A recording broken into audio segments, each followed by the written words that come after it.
ఎవరైతే దిగులుగా ఉన్నారో పెళ్ళైన వారు, పెళ్లి కాని వారు ఇప్పుడసలు భయపడనవసరం లేదు. ఏదైనా జబ్బు చేసినప్పుడు శరీర బలహీనత వల్ల ఒంట్లో ఓపిక తగ్గిపోతుంది. దీనికి ఉపాయం మా దగ్గరుంది. మేము తయారు చేసిన మందు రూపంలో. ఇది 100% ఆయుర్వేదిక్ మందు. దుష్ప్రభావాలుండవు. ఇందులో ఉత్తమమైన మూలికలు వాడాం. ఇది ఎలాంటి జబ్బునైనా తగ్గిస్తుంది. మీరు పూర్తిగా నయమవుతారు. అవును, ఈ మందు వాడిన తర్వాత మీలో కొత్త మార్పనేది మీరే చూస్తారు. ఇది చాలా మందికి ఉపయోగపడింది. అవును, ఏ మూలికలైతే తిని అప్పట్లో రాజులు తమ రాణులను సుఖపెట్టేవారో అవే మూలికలను వెతికి ఈ మందు మీరిటువంటి సమస్యలతో బాధపడితే ఇప్పుడే కాల్ చేయండి. చాలా మంది ఈ మందుని కొనడానికి భయపడతారు మరియు ఆలోచిస్తారు. కానిందులో సిగ్గుపడాల్సిన అవసరమే లేదు. మీరు ఎక్కడి నుండైనా కాల్ చేయొచ్చు. మీకీ మందు సేఫ్ గానే అందుతుంది, సీక్రెట్ గానే అందుతుంది. ఇందులో అసలు సిగ్గుపడాల్సిన అవసరమే లేదు. ఇలాంటి సమస్యల వల్ల లైఫ్ స్పాయిల్ అయిపోతుంది. దయచేసి ఈ మందును ఒకసారి వాడి చూడండి. మా పెళ్ళయి 40 ఏళ్లయింది. కానీ మా బంధంలో నేటికి ఆ మునుపటి ప్రేమే ఉంది.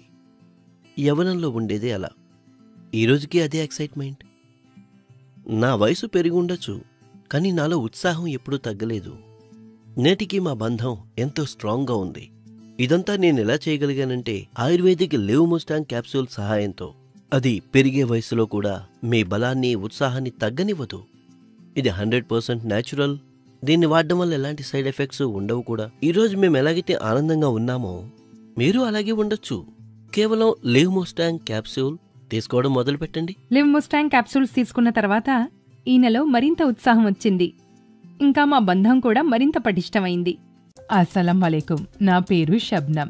ఎన్ని రోజులు గడిచినా నా భర్త నా దగ్గరకొచ్చేవారు కాదు. ఆయనెప్పుడూ నాకు దూరంగా ఉండేవారు, ఎప్పుడూ చికాకుగా ఉండేవారు.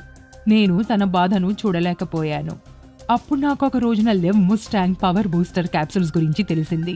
నేనాయనకి రోజు రాత్రి పాలతో ఒక క్యాప్సూల్ ఇవ్వడం మొదలుపెట్టాను. ఇంకే ఉంది, కొద్ది రోజుల్లోనే మా మధ్య దూరం దగ్గరగా మారిపోయింది. ఇప్పుడు మేమెంతో ఆనందంగా జీవిస్తూ ఉన్నాం. ఇలాగే ఎవరి భర్తకైనా ఇలాంటి ప్రాబ్లం ఏదైనా ఉంటే అందరికీ నా సలహా ఏమిటంటే లెవమోస్టాంగ్ పవర్ బూస్టర్ క్యాప్సూల్ యూజ్ చేయండి. ఇంకా మీ సమస్యను పరిష్కరించండి.